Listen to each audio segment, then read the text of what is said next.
மசாலா எல்லாம் நல்லா வந்து மிக்ஸ் பண்ணியாச்சு. நல்லா இந்த கட்டுக்குள்ளெல்லாம் மசாலா வந்து நம்ம தடவிக்கிடணும். இப்போ வெட்டி வச்சுருக்க வெங்காயம் போடுவேன். நல்லா வதங்கிடுச்சு. இப்போ வந்து இதுக்கு காரத்துக்கு மிளகா பொடி போட்டுக்கலாம். வதக்கிடலாம். இது கூடவே கொஞ்சம் கொத்தமல்லி போட்டுக்கலாம். புதினா கொஞ்சம்,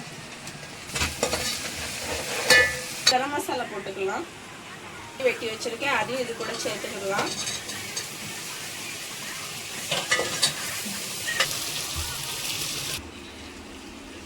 பண்ணி வச்சு சிக்கன்ல போட்டுக்கலாம். அப்ப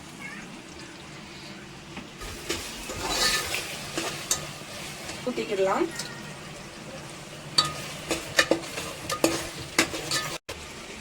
உப்பு போட்டுக்கலாம். சுடு தண்ணி ஊத்துதேன். தண்ணி நல்லா கொதிச்சிருச்சு. இப்போ வந்து நான் கழுவி வச்சு அந்த பாஸ்மதி அரிசி போட்டுக்கிட்டேன். திருச்சி இந்த ஸ்டேஜில் வந்து நம்ம தம் போட்டுக்கலாம். வந்துட்டு தம் எதுவுமே உள்ளே இருக்கும், வெளியில் போகாது. இப்போ இந்த சிக்கனை எடுத்துட்டு நம்ம இதில் கிரில் பண்ணிக்கலாம். இது வந்துட்டு அந்த சார்கோலுக்குள்ள ஸ்மோக்கி ஃப்ளேவர் வந்துட்டு தன்னாலே இந்த சிக்கனில் வந்து இறங்கிரும். நம்ம அப்படியே ஹோட்டலில் சாப்பிட்ற டேஸ்ட் வந்துடும். இதில் சூப்பரான biryani ready. Chicken tandoori, mayonnaise, onion, வேறு வந்துட்டு புதினா சட்னி. உங்களுக்கு ரொம்ப பிடிச்சிருக்கும்னு நினைக்கிறேன். பிடிச்சிருந்தா லைக் பண்ணுங்கள், ஷேர் பண்ணுங்கள், சப்ஸ்கிரைப் பண்ணுங்கள்.